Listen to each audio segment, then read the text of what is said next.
C'est l'heure des vacances et le gouvernement aussi aura droit à un break cet été. Ce sera du 4 au 18 août. Mais les ministres sont-ils des vacanciers comme monsieur tout le monde? C'est la question que vous nous avez posée cette semaine sur Twitter. David Doucan du service politique d'Europe 1 nous donne la réponse.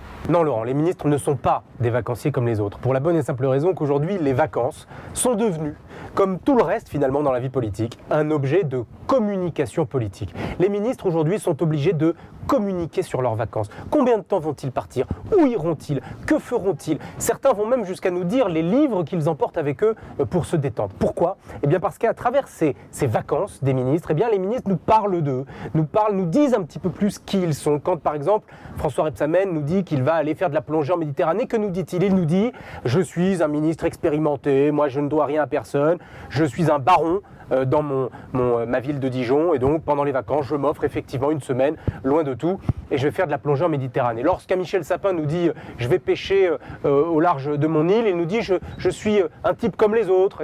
Mais finalement, vous et moi, lorsqu'on part en vacances, on ne fait pas un communiqué de presse pour dire ce qu'on va faire ou ce qu'on ne va pas faire. Donc les ministres en vacances restent bien sûr d'abord et avant tout des ministres, c'est-à-dire des personnalités politiques, des hommes politiques, avant d'être des vacanciers comme tout le monde. Pour en savoir plus sur les vacances de nos ministres, rendez-vous sur europe1.fr. Et si vous avez une question d'actualité, vous nous l'envoyez sur le Twitter d'Europe 1, #c'est votre question.